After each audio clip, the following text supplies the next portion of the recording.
Hello friends, स्वागत है आप सभी का आपके अपने यूट्यूब चैनल तरुण स्टडी क्लासेस पर।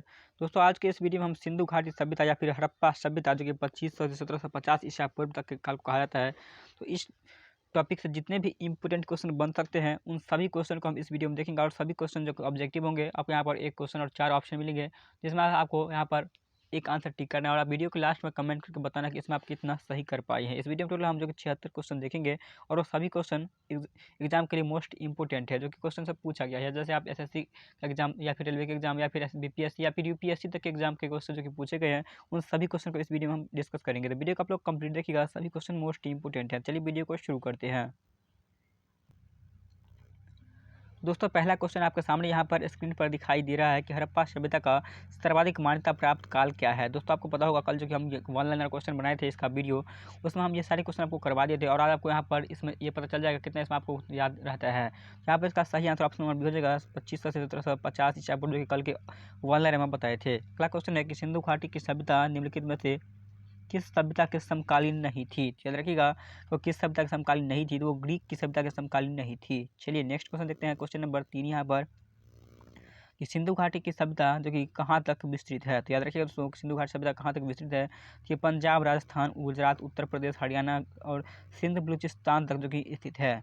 चलिए नेक्स्ट यहाँ पर देखते हैं, क्वेश्चन नंबर 4 यहाँ पर कि सिंधु घाटी की सभ्यता में घोड़े के अवशेष कहाँ से मिले हैं। ये क्वेश्चन मोस्ट इंपोर्टेंट है, याद रखिएगा कि कहाँ से मिले थे, सुरकोटदा से मिले हैं। अगला क्वेश्चन है कि सिंधु घाटी सब स्थल कालीबंगन किस प्रदेश में है। याद रखिए दोस्तों, ये क्वेश्चन एग्जाम में बार बार पूछ जाते हैं। तो ये कहाँ पर स्थित है, ये राजस्थान राज्य में स्थित है और ये देख सकते हैं एसएससी में 1999 और 2002 में पूछा गया क्वेश्चन है। चलिए नेक्स्ट देखते हैं, क्वेश्चन नंबर 6 यहाँ पर कि निम्नलिखित में से किस पदार्थ का उपयोग हड़प्पा काल की मोहर यानी मुद्राओं के निर्माण में मुख्य रूप से किया गया था। तो याद रखिएगा उसका प्रयोग किया गया था, तो वो सेल खड़ी का प्रयोग किया गया था। अगला क्वेश्चन देखिएगा, हड़प्पा सभ्यता किस युग की थी।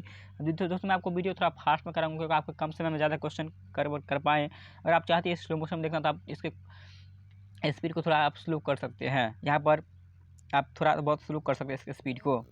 तो यहाँ पर क्वेश्चन नंबर 6 का सही आंसर ऑप्शन नंबर ए हो जाएगा। चलिए क्वेश्चन नंबर 7 यहाँ पर हड़प्पा सभ्यता किस युग की थी। याद रखिएगा दोस्तों, कि किस युग के कांस्य युग की सभ्यता थी। चलिए नेक्स्ट देखते हैं, क्वेश्चन नंबर 8 यहाँ पर कि सिंधु घाटी सभ्यता के लोगों का मुख्य व्यवसाय क्या था। तो याद रखिएगा मुख्य व्यवसाय क्या था, तो ये व्यापार था। याद रखिएगा। चलिए अगला देखते हैं, क्वेश्चन नंबर 8 यहाँ पर हड़प्पा सभ्यता के निवासी थे, तो वो कहाँ के थे, तो वो याद रखिएगा वो शहरी थे और ये क्वेश्चन भी पूछा गया है एग्जाम में। अगला क्वेश्चन देखिएगा कि सिंधु सभ्यता के घर किससे बनाए जाते थे। तो याद रखिएगा सिंधु सभ्यता के घर किससे बनाए जाते थे। ये क्वेश्चन एग्जाम के लिए मोस्ट इंपोर्टेंट है, ईंट से बनाए जाते थे। ये क्वेश्चन देख सकते हैं कि एसएससी मेट 2001 में और आरआरबी गोरखपुर में भी पूछा गया 2004 में, तो आप इसे याद रख लीजिएगा अच्छे तरीके से। चलिए नेक्स्ट देखते हैं, क्वेश्चन नंबर 11 यहाँ पर कि हड़प्पावासी किस वस्तु के उत्पादन में सर्वप्रथम थे। तो याद रखिएगा कि हड़प्पावासी किस वस्तु के उत्पादन में जो कि सर्वप्रथम थे, तो ये कपास के उत्पादन में सर्वप्रथम थे। अगर आपको दोस्तों ये वीडियो पसंद आ रहा है तो वीडियो के बाद लाइक भी करिएगा और ये वीडियो आपको कैसा लग रहा है कमेंट में ज़रूर बताइएगा। अगर आप चाहते हैं इसी तरह का और भी वीडियो पाने, चैनल को सब्सक्राइब करके और बेल नोटिफिकेशन को भी ऑन करके रख लीजिएगा, ताकि जैसे ही कोई नई वीडियो आए तो आपके पास सबसे पहले नोटिफिकेशन पहुँच सके। नेक्स्ट देखिए, क्वेश्चन नंबर 12 यहाँ पर कि निम्नलिखित विद्वानों में से हड़प्पा सभ्यता का सर्वप्रथम खोजकर्ता कौन था। याद रखिएगा दोस्तों कि हड़प्पा सभ्यता का सर्वप्रथम खोजकर्ता कौन था, तो आप यहाँ पर दयाराम साहनी आंसर लगाएंगे। याद रखिएगा दयाराम साहनी कब क्या था, याद रखिएगा ये 1920 ईस्वी में दयाराम साहनी के द्वारा जो कि यहाँ पर हड़प्पा सभ्यता का खोज किया गया था। और ठीक एक साल बाद यानी कि 1921 ईस्वी में, याद रखिएगा 1921 ईस्वी में, तो ये रखाल दास बनर्जी के द्वारा हड़प्पा सभ्यता का खोज किया गया था। तो इसे भी आप लोग याद रखेंगे। अगला यहाँ पर देखिएगा, क्वेश्चन नंबर 13 यहाँ पर कि सिंधु सभ्यता का पत्तन नगर यानी बंदरगाह कौन सा है। याद रखिएगा बंदरगाह वाला नगर कौन सा है, कि यहाँ पर आपको राइट आंसर याद रखना है कि ये लोथल हो जाएगा। अगला क्वेश्चन देखिए, और ये देख सकते हैं ये कितनी बार एग्जाम में जो कि पूछा गया क्वेश्चन है। अगला क्वेश्चन नंबर 14 यहाँ पर कि पैमाने की खोज ने यह सिद्ध कर दिया कि सिंधु घाटी के लोग माप और तौल से परिचित थे। यह खोज कहाँ पर हुई थी। तो याद रखिए कहाँ पर हुई थी ये खोज, तो ये खोज हुई थी लोथल में। ये सभी क्वेश्चन का आप अपने मन से भी आंसर करते रहिएगा और यहाँ पर लास्ट में वीडियो के लास्ट में कमेंट कीजिएगा कितना इसमें आप सही कर पाए हैं। इस वीडियो में टोटल हम 76 क्वेश्चन देखेंगे। नेक्स्ट क्वेश्चन है कि हड़प्पा कालीन समाज किन वर्गों में विभक्त था। याद रखिएगा कि ये विद्वान, योद्धा, व्यापारी और श्रमिक वर्ग में विभक्त। ऑप्शन नंबर बी जो कि इसका सही हो जाएगा। चलिए नेक्स्ट देखते हैं, क्वेश्चन नंबर 16 यहाँ पर कि सिंधु सभ्यता का सर्वाधिक उपयुक्त नाम क्या था। तो याद रखिएगा सिंधु सभ्यता का सर्वाधिक उपयुक्त नाम क्या था, तो ये हड़प्पा सभ्यता था या फिर सिंधु सभ्यता, जो कि हम आपको इसका हेडलाइन ही बता दिए थे। नेक्स्ट यहाँ पर देखिए, क्वेश्चन नंबर 17 यहाँ पर कि निम्नलिखित में से कौन सा ऐसे लक्षण सिंधु सभ्यता के लोगों का सही चित्रण करता या करते हैं। इसका राइट आंसर आपको यहाँ पर 1 2 3 यहाँ पर जो कि दिया गया है और उसके नीचे यहाँ पे कुछ कूट दिए गए हैं, इनमें से आपको सही आंसर बताना है। तो इसका राइट आंसर क्वेश्चन नंबर 17 के लिए ऑप्शन नंबर ए हो जाएगा, यानी कि केवल 2 सही है। वे देवियों और देवताओं दोनों को पूजा करते थे, ये यहाँ पर सही हो जाएगा, बाकी यहाँ पर गलत है। चलिए नेक्स्ट देखते हैं क्वेश्चन नंबर 18 यहाँ पर कि हड़प्पा सभ्यता की खोज किस वर्ष हुई थी। दोस्तों आपको अभी भी बताया हूँ कि हड़प्पा सभ्यता की खोज सर्वप्रथम हुई थी 1920 ईस्वी में, लेकिन यहाँ पर 1920 जो कि दयाराम साहनी के द्वारा किया गया था और रखाल दास बनर्जी के द्वारा जो 1921 ईस्वी में किया गया था। यहाँ पर 1920 ऑप्शन में नहीं है, इस वजह से यहाँ पर राइट आंसर जो कि ऑप्शन नंबर आपको यहाँ पर 1921 लगाना होगा, ये यहाँ इसका राइट आंसर हो जाएगा और ये एसएससी में पूछा गया क्वेश्चन है। चलिए नेक्स्ट यहाँ पर देखते हैं क्वेश्चन नंबर 19 कि हड़प्पा सभ्यता के बारे में कौन सी उक्ति सही है। तो याद रखिएगा हड़प्पा सभ्यता के बारे में कौन सी उक्ति यहाँ पर सही है। आप सारे ऑप्शन को अच्छे तरीके से पहले पढ़ के और फिर यहाँ पर अपने मन से भी आंसर कर सकते हैं। तो याद रखिएगा कि उन्होंने जो कि पशुपति का सम्मान करना आरंभ कर दिया था, ये यहाँ पर उक्ति जो कि सही है। चलिए नेक्स्ट यहाँ पर देखते हैं क्वेश्चन नंबर 20 यहाँ पर कि हड़प्पा के लोगों की सामाजिक पद्धति क्या थी। तो याद रखिएगा हड़प्पा के लोगों की सामाजिक पद्धति क्या थी, तो उचित क्षमतावादी था। ऑप्शन नंबर ए यहाँ पर करेक्ट है क्वेश्चन नंबर 20 के लिए। चलिए नेक्स्ट देखते हैं क्वेश्चन नंबर 21 यहाँ पर कि सिंध का नखलिस्तान या बाग हड़प्पा सभ्यता के किस पुरास्थल को कहा जाता है। याद रखिए दोस्तों ये किस स्थल को कहा जाता है, तो ये कहा जाता है मोहनजोदड़ो को। चलिए नेक्स्ट देखते हैं क्वेश्चन नंबर 22 यहाँ पर कि हड़प्पा सभ्यता के संपूर्ण क्षेत्र का आकार किस प्रकार का था। तो याद रखिएगा ये किस प्रकार का था, तो ये यहाँ पर आपको नीचे जो ऑप्शन दिए गए हैं याद रखिएगा कि त्रिभुजाकार था। हड़प्पा सभ्यता के संपूर्ण क्षेत्र का आकार किस प्रकार का था, कि त्रिभुजाकार था। आपको राइट आंसर याद रखना त्रिभुजाकार। चलिए अगला यहाँ पर यहाँ पर क्वेश्चन इस तरीके से यहाँ पर दिए गए हैं कि सूची 1 और सूची 2 को सम्मिलित कीजिए। यहाँ पर सूची 1 में जो स्थल दिया गया है और सूची 2 में यहाँ पर नदी दिया गया, कौन सा स्थल किस नदी के किनारे बसा हुआ है। यहाँ पर आपको right answer option number A हो जाएगा क्वेश्चन नंबर 23 के लिए। आप इस तरह आप मिलान कर सकते हैं। यहाँ पर हड़प्पा किस नदी के याद रखिएगा ये रावी नदी के किनारे स्थित है। मोहनजोदड़ो जो यहाँ पर सिंधु नदी के किनारे स्थित है और यहाँ पर लोथल जो कि भोगवा नदी के किनारे और यहाँ पर कालीबंगा जो कि गग्गर नदी पर स्थित है। इसी तरह आप याद रख सकते हैं इन सभी को अच्छे तरीके से। चलिए नेक्स्ट देखते हैं। अगर आपको दोस्तों इस वीडियो का फ्री में PDF फाइल चाहिए तो आप PDF के लिए यहाँ पर मेरे टेलीग्राम ग्रुप को ज्वाइन कर लीजिएगा, जिसका लिंक आपको इस वीडियो के डिस्क्रिप्शन में मिल जाएगा। वहाँ पर आप आसानी से वीडियो का फ्री में PDF फाइल प्राप्त कर सकते हैं। अगला क्वेश्चन देखिए क्वेश्चन नंबर 24 यहाँ पर हड़प्पा सभ्यता के अंतर्गत हल से जोते गए खेत का साक्ष्य कहाँ से मिला है। याद रखिएगा हल से जोते गए खेत का साक्ष्य कहाँ से मिला है, तो ये मिला है कालीबंगा से। अगला क्वेश्चन देखते हैं सिंधु सभ्यता की ईंटों का अलंकरण किस स्थान से मिला है। तो याद रखिएगा किस स्थान से मिला है, तो ये जो कि कालीबंगा से ही मिला है। अगला क्वेश्चन देखते हैं क्वेश्चन नंबर 26 यहाँ पर कि मोहनजोदड़ो कहाँ स्थित है। ये क्वेश्चन मोस्ट इंपोर्टेंट है और ये मोस्ट रिपीटेड क्वेश्चन है, ये बार बार एग्जाम में पूछे जाते हैं। याद रखिएगा कि मोहनजोदड़ो कहाँ स्थित है, तो याद रखिए मोहनजोदड़ो कहाँ पर स्थित है, ये सिंध में स्थित है। याद रखिएगा सिंध में, ऑप्शन नंबर बी यहाँ पर जो कि राइट है। अगला यहाँ पर देखिए क्वेश्चन नंबर 27 यहाँ पर सिंध सभ्यता में जो कि बृहत स्तनागार पाया जाता है, तो वो कहाँ पर पाया जाता है। याद रखिएगा कि सिंधु सभ्यता में जो कि बृहत स्तनागार कहाँ पर पाया जाता है, तो ये पाया जाता है मोहनजोदड़ो में ही। नेक्स्ट यहाँ पर देखते हैं क्वेश्चन नंबर 28 यहाँ पर कि सिंधु सभ्यता की जो कि मुद्रा में किस देवता के समतुल्य चित्रांकन मिलता है। तो याद रखिएगा किस देवता का समतुल्य चित्रांकन मिलता है, तो याद रखिएगा कि आद्य शिव के चित्रांकन मिलता है। अगला यहाँ पर देखिएगा कि निम्नलिखित में से कौन सा हड़प्पा कालीन स्थल गुजरात में था। तो याद रखिएगा गुजरात में कौन सा हड़प्पा कालीन स्थल था, तो लोथल जो कि गुजरात में स्थित था। याद रखिएगा। नेक्स्ट यहाँ पर देखते हैं क्वेश्चन नंबर 30 यहाँ पर क्वेश्चन नंबर 30 यहाँ पर है कि मोहनजोदड़ो का स्थलीय नाम क्या है। याद रखिए दोस्तों मोहनजोदड़ो का जो कि स्थानीय नाम क्या था। ये क्वेश्चन भी मोस्ट रिपीटेड क्वेश्चन है। याद रखिएगा कि ये मृतकों का टीला कहा जाता है। मोहनजोदड़ो को मृतकों का टीला के नाम से जानते हैं, माउंट ऑफ डेड के नाम से जानते हैं। चलिए नेक्स्ट यहाँ पर देखते हैं और क्वेश्चन बहुत ज़्यादा पूछा गया एग्जाम में। अगला क्वेश्चन देखते हैं क्वेश्चन नंबर 31 यहाँ पर हड़प्पा सभ्यता का प्रचलित नाम क्या था। तो याद रखिएगा इसका सिंधु सभ्यता जो हड़प्पा सभ्यता का प्रचलित नाम था और इसी नाम से जानते हुए सर यहाँ पर सिंधु घाटी की सभ्यता। याद रखिए सिंधु घाटी की सभ्यता या फिर हड़प्पा सभ्यता। ऑप्शन नंबर सी यहाँ पर करेक्ट हो जाएगा, सिंधु घाटी की सभ्यता या फिर हड़प्पा सभ्यता। चलिए नेक्स्ट यहाँ पर देखते हैं क्वेश्चन नंबर 32 यहाँ पर कि सिंधव स्थलों के उत्खनन से प्राप्त मोहरों पर निम्नलिखित में से किस पशु का सर्वाधिक जो कि उत्कीर्ण हुआ है। तो याद रखिएगा वो किस पशु का उत्कीर्ण हुआ है, वो बैल का हुआ। ऑप्शन नंबर सी यहाँ पर राइट है। अगला क्वेश्चन देखिए क्वेश्चन नंबर 33 यहाँ पर कि सिंधु घाटी सभ्यता जानी जाती है, तो किस लिए जानी जाती है सिंधु घाटी सभ्यता। याद रखिएगा कि ये जानी जाती है अपने नगर नियोजन के लिए, जो कि सिंधु घाटी सभ्यता जानी जाती है। ये आप किसी भी एग्जाम की तैयारी कर रहे हैं तो वहाँ पर सभी को एग्जाम के लिए क्वेश्चन मोस्ट इंपोर्टेंट है।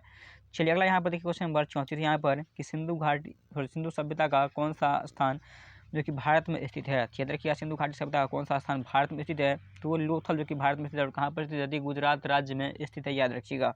चलिए नेक्स्ट देखते हैं क्वेश्चन नंबर 35 यहाँ पर कि भारत में खोजा गया सबसे पहला पुराना शहर कौन सा है। याद रखिएगा सबसे पहला पुराना शहर कौन सा, वो हड़प्पा शहर है। ऑप्शन नंबर ए यहाँ पर जो कि करेक्ट है क्वेश्चन नंबर 35 के लिए।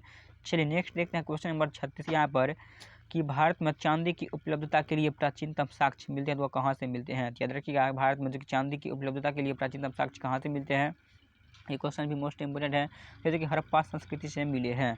चलिए नेक्स्ट देखते हैं क्वेश्चन नंबर 37 यहाँ पर, कि सिंधु सभ्यता के बारे में कौन सा कथन जो कि असत्य है, यानी कि गलत कौन सा कथन है। याद रखिएगा ये यहाँ पर जो कि लोग लोहे से परिचित थे, ये यहाँ पर गलत है।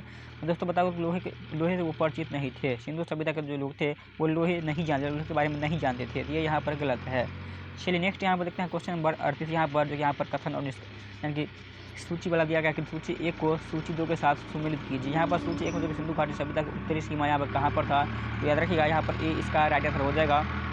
ये कहाँ पर था, तो याद रखिएगा ये यहाँ पर जो कि सिंधु घाटी सभ्यता की उत्तरी सीमा जो कि मांडा या जम्मू कश्मीर कहा जाता है, माना जाता है। और सिंधु घाटी की दक्षिणी सीमा जो है वो दैमाबाद यहाँ महाराष्ट्र में, और फिर यहाँ पर पूर्वी सीमा जो कि आलमगीरपुर उत्तर प्रदेश में, और दक्षिणी सीमा पश्चिमी सीमा जो कि यहाँ पर शुटकोट गेंडर या फिर बलूचिस्तान में स्थित है। इसे आप लोग अच्छे तरह से याद रखिएगा। चलिए नेक्स्ट देखते हैं क्वेश्चन नंबर 39 यहाँ पर, कि मांडा किस नदी के किनारे स्थित है। याद रखिएगा मांडा किस नदी के किनारे स्थित है, ये क्वेश्चन भी एग्जाम के लिए मोस्ट इंपोर्टेंट है। तो मांडा जो स्थित है ये चिनाब नदी के किनारे स्थित है। चलिए अगला यहाँ पर देखते हैं क्वेश्चन नंबर 41 यहाँ पर, कि हड़प्पा में एक जो कि उन्नत जल प्रबंधन प्रणाली का पता चलता है, तो वो कहाँ से पता चलता है। तो याद रखिएगा इसका राइट आंसर ऑप्शन नंबर जो कि क्वेश्चन नंबर 41 के लिए यहाँ पर ऑप्शन नंबर याद रखिएगा कि इसका राइट आंसर जो कि ऑप्शन नंबर यहाँ पर हो जाएगा ए, यहाँ पर जो कि राइट आंसर हो जाएगा क्वेश्चन नंबर 41 के लिए। याद रखिएगा ये धौलावीरा में। चलिए अगला क्वेश्चन देखते हैं क्वेश्चन नंबर 42 यहाँ पर, कि हड़प्पा के मिट्टी के बर्तनों पर जो कि सामान्यतः किस रंग का उपयोग हुआ था। याद रखिएगा वो किस रंग का उपयोग हुआ था, तो वो हुआ था लाल रंग का। अगला क्वेश्चन यहाँ पर देखते हैं क्वेश्चन नंबर 43 यहाँ पर, कि सिंधु सभ्यता निम्नलिखित में से किस युग में जो कि पड़ता है। याद रखिएगा सिंधु सभ्यता निम्नलिखित में से किस युग में पड़ता है, तो याद रखिएगा ये किस युग में पड़ता है। ये क्वेश्चन भी एग्जाम के लिए मोस्ट इंपोर्टेंट होता है कि आद्य ऐतिहासिक युग में। याद रखिएगा ऑप्शन नंबर डी यहाँ पर जो कि राइट है क्वेश्चन नंबर 43 के लिए। चलिए नेक्स्ट यहाँ पर देखते हैं, और 39 PPSC 1994 में पूछा क्या क्वेश्चन था। याद रखिएगा अगला क्वेश्चन देखते हैं, यानी कि सिंधु घाटी सभ्यता की जो कि विकसित अवस्था में निम्नलिखित में से किस स्थल से घरों में कुओं के अवशेष मिले हैं। याद रखिए क्वेश्चन नंबर 44 के लिए यहाँ पर ऑप्शन नंबर डी हो जाएगा, ये मोहनजोदड़ो से मिले हैं। चलिए नेक्स्ट यहाँ पर देखते हैं क्वेश्चन नंबर 45 यहाँ पर, कि सिंधु घाटी सभ्यता की खोज निकालने में जिन 2 भारतीयों का नाम हुआ है वो कौन थे। याद रखिएगा जो अभी दोस्तों मैं आपको बता दिया हूँ इसका राइट आंसर क्या होगा, क्योंकि हम कुछ देर पहले इसके बारे में शुरू में ही डिस्कस कर लिए थे। याद रखिएगा कि यहाँ पर दयाराम साहनी एवं रखाल दास बनर्जी, जिनका ऑप्शन नंबर यहाँ पर दयाराम साहनी 1920 ईस्वी में। याद रखिएगा दयाराम साहनी 1920 ईस्वी में, और रखाल दास बनर्जी द्वारा जो कि यहाँ पर 1921 ईस्वी में खोज किया गया था, जो कि हम आपको वीडियो के शुरू में ही बता दिए थे।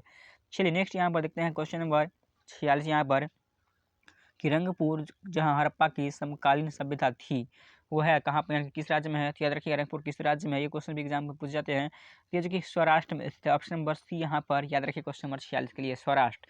चलिए नेक्स्ट यहाँ पर देखते हैं क्वेश्चन नंबर 47 का, हड़प्पा एवं मोहनजोदड़ो की पुरातात्विक खुदाई के प्रभारी थे वो कौन थे। याद रखिएगा कि सर जॉन मार्शल थे, ऑप्शन नंबर बी यहाँ पर जो कि राइट है क्वेश्चन नंबर 47 के लिए।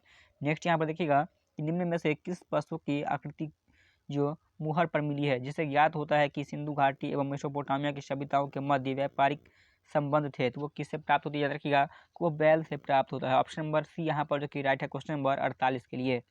चलिए नेक्स्ट यहाँ पर देखते हैं क्वेश्चन नंबर 49 यहाँ पर, कि सिंधु घाटी के लोग विश्वास रखते थे, तो वो किस में विश्वास रखते थे। याद रखिएगा वो लोग जो विश्वास रखते थे वो मृत शक्ति मातृशक्ति में विश्वास रखते थे। याद रखिएगा मातृशक्ति में वो लोग विश्वास रखते थे। नेक्स्ट यहाँ पर देखते हैं क्वेश्चन नंबर 50, कि निम्नलिखित में से कौन सा सिंधु स्थल समुद्र तट पर स्थित नहीं था। तो याद रखिएगा समुद्र तट पर कौन सा जो कि स्थित नहीं था, ये क्वेश्चन भी इंपॉर्टेंट है। तो ये कोट दीजिए जो कि समुद्र तट पर स्थित नहीं था। अगर दोस्तों आपको वीडियो पसंद है तो वीडियो को लाइक जरूर कीजिएगा, आप लोग लाइक करना भूल जाते हैं। और अगला आपको किस टॉपिक का वीडियो चाहिए, साइंस का चाहिए या फिर हिस्ट्री का चाहिए या ज्योग्राफी का चाहिए, कमेंट में ज़रूर बताइएगा। और ये वीडियो आपको कैसा लग रहा है कमेंट में ज़रूर लिखिएगा। नेक्स्ट यहाँ पर देखते हैं क्वेश्चन नंबर 51, कि निम्नलिखित में से कौन मोहनजोदड़ो की सबसे बड़ी इमारत मानी जाती है। याद रखिएगा मोहनजोदड़ो की सबसे बड़ी कौन सी इमारत मानी जाती है, तो विशाल स्नानागार मानी जाती है। चलिए नेक्स्ट यहाँ पर देखते हैं क्वेश्चन नंबर 52 यहाँ पर, कि हड़प्पा कालीन लोगों ने नगरों में घरों के विन्यास के लिए कौन सी पद्धति अपनाई थी? तो याद रखिए कौन सी पद्धति अपनाई थी उन्होंने, क्योंकि ग्रिड पद्धति अपनाई थी। ऑप्शन नंबर सी यहाँ पर करेक्ट है। नेक्स्ट यहाँ पर देखते हैं क्वेश्चन नंबर 53 यहाँ पर दोस्तों। क्वेश्चन नंबर 53 यहाँ पर देखिएगा कि यहाँ पर क्वेश्चन नंबर सूची 1 और सूची 2 के साथ सम्मिलित कीजिए और सूचियों के नीचे दिए गई कोड का प्रयोग करके उत्तर दीजिए। चलिए यहाँ पर थोड़ा स्क्रॉल करते हैं और आपको सूची 1 और सूची 2 और फिर नीचे यहाँ पर ऑप्शन दिखाते हैं। तो दोस्तों यहाँ पर सूची 1 में यहाँ पर लोथल है, जो यहाँ पर एक प्राचीन स्थल है, और फिर यहाँ पर दूसरा जो कि पुरातात्विक अवशेष है। तो इस आप यहाँ पर सही आंसर बताना कौन सा यहाँ पर सही हो जाएगा। तो पहले में यहाँ पर जो कि लोथल दिया हुआ है, आप यहाँ पर देख सकते हैं लोथल, जो कि यहाँ पर, चलिए क्वेश्चन नंबर 53 है और क्वेश्चन नंबर 53 का यहाँ पर राइट आंसर ऑप्शन नंबर हम बताते हैं, फिर यहाँ पर आप ऐसे मिलान कर लीजिएगा। यहाँ पर ऑप्शन नंबर बी जो कि इसका राइट आंसर हो जाएगा। चलिए बी में यहाँ पर देख लेते हैं लोथल, यानी कि लोथल कहाँ पर है, याद रखिएगा कि लोथल जो कि यहाँ पर इसका पुरातात्विक अवशेष कहाँ से मिले हैं, तो ये मिले हैं गोडीबाजा से। फिर यहाँ पर अगला जो कि यहाँ पर कालीबंगन है, तो कालीबंगन का अवशेष कहाँ से मिले हैं, याद रखिएगा कि यहाँ पर जूता हुआ खेत से मिला है। और फिर यहाँ पर धौलावीरा, धौलावीरा का कहाँ से मिला है दोस्तों, याद रखिएगा धौलावीरा का अवशेष जो कि यहाँ पर मिला है ये वाला एक शिलालेख से। और यहाँ पर बनवाली, बनवाली की यहाँ पर पकी मिट्टी की बनी हुई हल की प्रकृति जो कि मिली है। तो इसे आप लोग अच्छे तरह से याद रख लीजिएगा। चलिए नेक्स्ट यहाँ पर देखते हैं क्वेश्चन नंबर 54 यहाँ पर। क्वेश्चन नंबर 54 जो कि यहाँ पर इस तरह यहाँ पर दिया गया है कि निम्नलिखित पशुओं में से किस एक का हड़प्पा सभ्यता में जो कि पाई मोहरों और टेराकोटा कलाकृतियों में निरूपण या अंकन नहीं हुआ था। तो याद रखिए दोस्तों इसका right answer option number A हो जाएगा शेर का, याद रखिएगा, जो कि बहुत इंपॉर्टेंट है। अगला क्वेश्चन है हड़प्पावासी किस धातु से परिचित नहीं थे, जो कि मैं पहले ही बता चुका हूँ, तो ये लोहा से परिचित नहीं थे। अगर दोस्तों आपने वन लाइनर वाला क्वेश्चन नहीं देखा है इसका, जो कि पहले हम वन लाइनर करवा देता हूँ, तो आप लोग वन लाइनर पहले कंप्लीट देख लीजिएगा, जिससे कि आपको यहाँ पर इस वीडियो में जितने भी क्वेश्चन पूछ जाते हैं उसका आंसर देने में आपको कोई भी दिक्कत नहीं होगा और आपको याद हो जाएगा। अगर आप पहले वन लाइनर देखते हैं फिर यहाँ पर ऑब्जेक्टिव टाइप के क्वेश्चन देखते हैं तो आपके ये सारे क्वेश्चन अच्छे तरह से याद हो जाएंगे। चलिए नेक्स्ट यहाँ पर देखते हैं क्वेश्चन नंबर 56 यहाँ पर कि निम्नलिखित में से किस धातु से युगल सावधान या फिर द्विशब्द संस्कार का प्रमाण मिलता है या मिला है। याद रखिए दोस्तों इसका right answer option number C हो जाएगा, ये लोथल से मिला है। अगला क्वेश्चन देखिएगा कि कपास का उत्पादन सर्वप्रथम सिंधु क्षेत्र में हुआ, जिसे ग्रीक या यूनान के लोग किस नाम से पुकारा करते थे। तो याद रखिए ये पुकारते थे, तो याद रखिए वो पुकारते थे सेंटन के नाम से। चलिए नेक्स्ट यहाँ पर देखते हैं क्वेश्चन नंबर 58 यहाँ पर कि हड़प्पा के काल का तांबे का रथ किस स्थान से प्राप्त हुआ है। तो याद रखिएगा कि ये जो रोपर से प्राप्त हुआ है, सॉरी यहाँ पर ऑप्शन नंबर सी याद रखिएगा कि दैमाबाद से प्राप्त हुआ। ऑप्शन नंबर सी याद रखिए दैमाबाद से प्राप्त हुआ ये यहाँ पर। चलिए नेक्स्ट यहाँ पर देखते हैं क्वेश्चन नंबर 59 यहाँ पर कि हड़प्पावासी किन किन धातुओं का आयात करते थे। यहाँ पर उत्तर कूट से, यानी कि कूट भाषा में जो यहाँ पर दिया गया नीचे ऑप्शन, उसमें से आपको उत्तर बताना है। याद रखिएगा इसका राइट आंसर क्वेश्चन नंबर 59 के लिए जो ऑप्शन नंबर ये हो जाएगा, यानी कि 1, 2 और 3 तीनों से, यानी कि चांदी, टीन और सोना का ये जो कि आयात करते थे।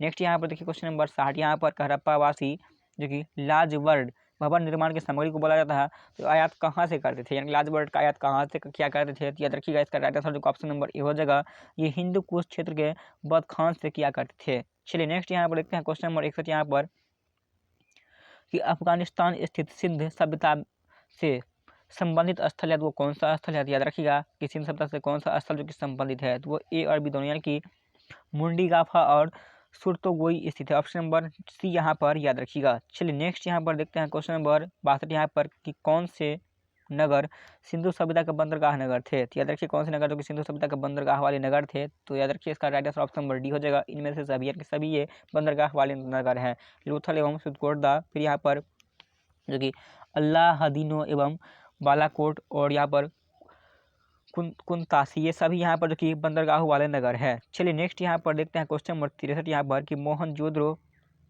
से प्राप्त पशुपति शिव या आदि शिव मोहर में किन किन जानवरों का अंकन हुआ है। तो याद रखिए वो कौन से जानवर को अंकन जो कि हुआ है। तो याद रखिएगा क्वेश्चन नंबर 63 के यहाँ पर जो कि right answer option number D हो जाएगा, इनमें से सभी का अंकन हुआ है, यानी कि व्याघ्र और हाथी का, गौंडा एवं भैंस का और हिरण का, इन सभी का जो कि अंकन उसमें हुआ है। चलिए नेक्स्ट यहाँ पर देखते हैं क्वेश्चन नंबर 64 यहाँ पर कि किस हड़प्पा कालीन स्थल से नृत्य मुद्रा वाली स्त्री की कांस्य मूर्ति प्राप्त हुई है। ये क्वेश्चन मोस्ट इंपोर्टेंट है, मोस्ट रिपीटेड क्वेश्चन जो कि आपके आगामी एग्जाम के लिए मोस्ट इंपोर्टेंट बनते हैं। तो याद रखिए इसका right answer option number A Mohenjodaro से। चलिए नेक्स्ट देखते हैं कि किस हड़प्पा कालीन स्थल से पुजारी की प्रस्तर मूर्ति प्राप्त हुई है। याद रखिएगा इसका right answer option number B हो जाएगा, ये मोहनजोदड़ो से प्राप्त हुई है। अगला क्वेश्चन देखिएगा कि किस सिंधु कालीन स्थल से एक ईंट पर बिल्ली का पीछा करते हुए कुत्ते के पंजों के निशान मिले हैं। याद रखिएगा, ये क्वेश्चन मोस्ट इंपोर्टेंट है। इसका right answer option number B हो जाएगा। याद रखिएगा, सॉरी ऑप्शन नंबर सी याद रखिएगा, ये चनहुद्रों से मिले हैं। ऑप्शन नंबर सी यहाँ पर रखिए चनहुद्रों से मिले हैं, जो कि एक ईंट पर बिल्ली का पीछा करते हुए कुत्ते के पंजों के निशान मिले हैं, वो चनहुद्रों से मिले हैं। चलिए नेक्स्ट यहाँ पर देखते हैं क्वेश्चन नंबर 67 कि किस हड़प्पा कालीन स्थल से प्राप्त जार पर पोंछ में, जो कि मछली, दवाई, चिड़िया एवं पेड़ के नीचे खड़ी लोमड़ी का चित्रांकन मिला है, जो पंचतंत्र के लोमड़ी की कहानी का सादृश्य है। याद रखिए, इसका राइट आंसर जो ऑप्शन नंबर सी हो जाएगा। याद रखिए, लोथल से हो जाएगा। ये क्वेश्चन तो ज़्यादा इंपॉर्टेंट नहीं है दोस्तों, लेकिन यहाँ पर ये इंपॉर्टेंट है। ये पंचतंत्र के बारे में जो कि काफ़ी ज़्यादा बार एग्जाम में पूछा गया है, और ये क्वेश्चन मोस्ट रिपीटेड होते हैं कि पंचतंत्र के लेखक कौन है। याद रखिएगा, विष्णु शर्मा जो कि पंचतंत्र के लेखक हैं, इसे आप लोग जरूर से जरूर याद रखिएगा। ये क्वेश्चन मोस्ट इंपॉर्टेंट है आपके आगामी एग्जाम के लिए कि पंचतंत्र के लेखक कौन है, तो विष्णु शर्मा आप जरूर याद रखिएगा। चलिए नेक्स्ट यहाँ पर देखते हैं क्वेश्चन नंबर 68 यहाँ पर कि स्वतंत्रोत्तर भारत में सबसे अधिक संख्या में हड़प्पा युगीन स्थलों की खोज किस प्रांत में हुई थी। याद रखिए, इसका right answer option number A हो जाएगा, जो कि गुजरात से। चलिए नेक्स्ट देखते हैं कि निम्नलिखित में से कौन सी फसल हड़प्पा कालीन लोगों का मुख्य खाद्यान्न नहीं था। याद रखिएगा, मुख्य खाद्यान्न फसल कौन सा नहीं था, तो वो चावल नहीं था। चलिए अगला यहाँ पर देखते हैं क्वेश्चन नंबर 70। क्वेश्चन नंबर 70 यहाँ पर कुछ इस तरीके से यहाँ पर पूछा गया कि कथन ए, क्योंकि हड़प्पा तथा मोहनजोदड़ो अब विलुप्त हो गई है, और यहाँ पर कारण आर दिया है कि वे उत्खनन के दौरान प्रकट हुए थे। ये बिल्कुल सही है। यहाँ पर ऑप्शन नंबर आपको यहाँ पर जो कि ए में देखिए, ए और आर दोनों सही है, और आर ए का सही स्पष्टीकरण है। बिल्कुल यहाँ पर ये ऑप्शन नंबर ए ही इसका राइट आंसर हो जाएगा दोस्तों, क्योंकि ये बिल्कुल सही है। क्वेश्चन नंबर 70 के लिए यहाँ पर सही उत्तर ऑप्शन नंबर ए हो जाएगा, कथन, जो कि यहाँ पर ए और आर दोनों सही है, तथा आर ए का सही स्पष्टीकरण भी है, जो यहाँ पर यूपी PCS 2009 के एग्जाम में पूछा गया था। चलिए नेक्स्ट यहाँ पर देखते हैं क्वेश्चन नंबर 71 यहाँ पर कि सिंधु घाटी सभ्यता के संदर्भ में निम्नलिखित कथनों पर विचार कीजिए। यहाँ पर कथन एक यहाँ पर जो कि दिया गया है कि सिंधु घाटी सभ्यता के संदर्भ में, तो यहाँ पर यह प्रमुखतः लौकिक सभ्यता थी तथा उसमें धार्मिक तत्व यद्यपि उपस्थित था, वर्चस्वशाली नहीं था। यहाँ का जो कि पहला ऑप्शन यहाँ पर एक दिया गया है, और फिर यहाँ पर नीचे यहाँ पर दिया गया कि उस काल में भारत में कपास से वस्त्र बनाए जाते थे। यहाँ पर दो ये यहाँ पर जो कि स्टेटमेंट यहाँ पर दिया गया है, और यहाँ पर पूछा जाए कि उपयुक्त में से कौन सा से कथन सही या सही है। याद रखिए, इसका राइट आंसर जो कि क्वेश्चन नंबर 71 के लिए ऑप्शन नंबर सी हो जाएगा, यानी कि ये दोनों कथन सही है, इसलिए हमने आपको दोनों बता दिया है, ये दोनों यहाँ पर सही हो जाएगा। चलिए नेक्स्ट यहाँ पर देखते हैं क्वेश्चन नंबर 72, जो कि यहाँ पर सूची वाला क्वेश्चन है। यहाँ पर जो कि सूची 1 और सूची 2 को यहाँ पर सुमिलित कीजिए। यहाँ पर नीचे जो कि कूट भाषा में इसका राइट आंसर यहाँ पर दिया गया है, तो आपको यहाँ पर इसमें से ऑप्शन चुनना है। यहाँ पर जो कि हड़प्पीय स्थल यहाँ पर, प्राचीन स्थल यहाँ पर, और स्थिति यहाँ पर, अब यहाँ पर प्रेजेंट में वो कौन से राज्य में ये यहाँ पर दिया गया है, तो इसमें से आपको राइट आंसर चुनना है। यहाँ पर मांडा कहाँ पर स्थित दोस्तों, याद रखिएगा, यहाँ पर ये क्वेश्चन नंबर 72 है, तो याद रखिए इसका right answer option number C हो जाएगा। मांडा कहाँ पर स्थित है, ये जो कि यहाँ पर जम्मू कश्मीर में स्थित है, याद रखिएगा। चलिए नेक्स्ट यहाँ पर है दाइमाबाद। दाइमाबाद कहाँ पर स्थित है दोस्तों, याद रखिएगा कि दाइमाबाद जो स्थित है वो महाराष्ट्र में स्थित है। और फिर यहाँ पर कालीबंगा, कालीबंगा कहाँ पर स्थित है, याद रखिएगा, ये राजस्थान में स्थित है। और यहाँ पर राखी गढ़ी कहाँ पर, ये हरियाणा में स्थित है। इन सभी को आप लोग अच्छे तरीके से याद रखिएगा, ये क्वेश्चन मोस्ट इंपॉर्टेंट होते हैं। चलिए नेक्स्ट यहाँ पर देखते हैं क्वेश्चन नंबर 73 कि हड़प्पा कालीन स्थलों में अभी तक किस धातु की प्राप्ति नहीं हुई है। याद रखिएगा, हड़प्पा कालीन स्थल में जो कि अभी तक किस धातु की प्राप्ति नहीं हुई है, तो इसका right answer option number D हो जाएगा। ये लोहा की प्राप्ति नहीं हुई, यानी लोहा के परिचित नहीं थे, इसके बारे में अभी तक भी यहाँ पर ये साबित नहीं हुआ कि वो लोग लोहा से परिचित थे। चलिए नेक्स्ट यहाँ पर देखते हैं क्वेश्चन नंबर 74 कि किस पशु के अवशेष सिंधु घाटी सभ्यता से प्राप्त नहीं हुए हैं। तो याद रखिएगा, इसका राइट आंसर जो कि ऑप्शन नंबर ये हो जाएगा, शेर के अवशेष प्राप्त नहीं हुए हैं। नेक्स्ट क्वेश्चन कि चनहुद्रों के उत्खनन का निर्देशन दिया था, तो वह किसने दिया था। ये क्वेश्चन भी मोस्ट इंपोर्टेंट होते हैं। याद रखिएगा कि चनहुद्रों के उत्खनन का निर्देश निर्देशन किसने किया था। याद रखिएगा, इसका राइट आंसर जो ऑप्शन नंबर ए हो जाएगा, JH मैके ने। याद रखिएगा, ऑप्शन नंबर यहाँ पर जो कि राइट आंसर हो जाएगा। नेक्स्ट क्वेश्चन यहाँ पर नेक्स्ट और लास्ट क्वेश्चन कि निम्नलिखित में से कौन सा एक जो कि हड़प्पा स्थल नहीं है। याद रखिएगा, कौन सा एक हड़प्पा स्थल नहीं है, तो यहाँ पर सहगौरा जो कि यहाँ पर हड़प्पा स्थल नहीं था। तो दोस्तों आप लोगों को उम्मीद करता हूँ मैं कि ये वीडियो आपको काफ़ी पसंद आया होगा। अगर वीडियो पसंद आया तो वीडियो को लाइक करिएगा, अपने दोस्तों में शेयर करिएगा, आपके पास जितने भी स्टडी रिलेटेड ग्रुप होंगे उन सभी ग्रुपों में इस वीडियो को शेयर करिएगा। अगर आपको इस वीडियो का फ्री में PDF फाइल चाहिए तो आप इस वीडियो के डिस्क्रिप्शन में जो कि मेरे टेलीग्राम का लिंक मिल जाएगा, वहाँ से आप टेलीग्राम ग्रुप को ज्वाइन कर लीजिएगा, जिसका आपको सारा PDF वहाँ पर आसानी से मिल जाएगा। और अगर आपको कोई भी दिक्कत होता है तो मुझे कमेंट में बता सकते हैं। मिलते हैं फिर अगले वीडियो में। आप लोग ये कमेंट में ज़रूर बताइएगा इस 76 क्वेश्चन में आपके लिए कितना सही कर पाया है, ये कमेंट में ज़रूर लिखिएगा। मिलते हैं फिर अगली वीडियो में, तब तक के लिए आप लोग अपना ख्याल रखिएगा।